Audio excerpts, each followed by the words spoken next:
everybody.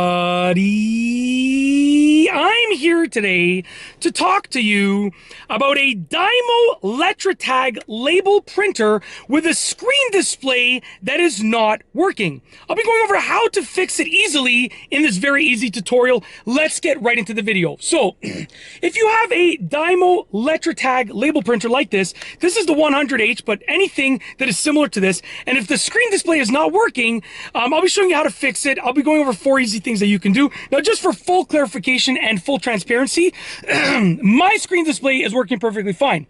But I did do a lot of research on what I would do if my screen display was not working. So, very simply put, the first thing that you want to do is what I just did right there, which is turn it off and on.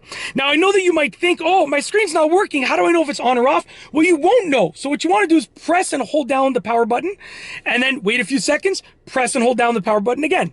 Do that a few times. Press and hold down the power button, wait a few seconds, and then press and hold down the power button again. Now, your screen is probably not working, but what you're doing is ensuring that if the actual unit is working, that you are resetting it on and off. You're turning it on and off a few times. Try that out. If that doesn't work, then, and you're looking for that Dymo logo. So when you turn it on, you're going to see that Dymo logo or anything of this nature where you're going to be able to see, and you can press these buttons too to sort of see if anything appears on the screen because maybe it's just part of the screen that's not working. You want to do some experimenting, okay, with that, using the power button and those buttons over there. Any of the buttons with regards to the letter pressing. Number 2, replace the batteries. Sometimes you think it's a screen that's not working, but in reality, your batteries are dead.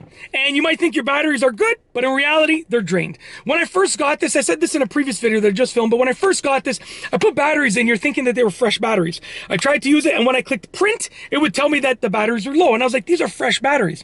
I did some testing, and the batteries were indeed low. I thought they were fresh from the pack, but in reality, that pack had been opened. I probably used them for something else, and then I just put them back in the pack after. Sometimes I'll use batteries for something, and then I have to remove the batteries from that object, like Christmas decorations or Halloween decorations or anything like that. Halloween just passed at the time of me filming this, so I probably use those for Halloween decorations that light up, and then I take them out and I put them back in the pack, right? So make sure your batteries are fresh and put fresh batteries in there. Replace the batteries that are in there with fresh batteries, and hopefully you get your screen to work again, because hopefully it wasn't just the screen that was broken, it was the whole unit not powering on.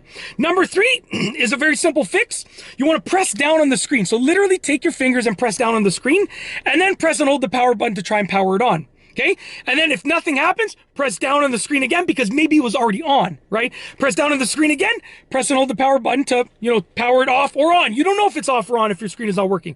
So press down on the screen a few times and continue repeating that for a few moments, a few sessions, and see if it helps. Last but not least is the 4th strategy, which is to open the cassette door.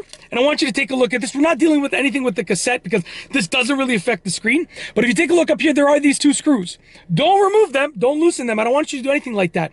But make sure that they are tight. You want to make sure that they're tight. If they're loose, maybe just tighten them down a little bit, because they should be like very tight, okay? If they're like sticking up or loose, tighten them down. Maybe that might make the difference. There might be a cable in here that's loose because of that. And even if they're tight, you want to take your fingers and sort of just apply a little bit of pressure on both of those screws over and over again.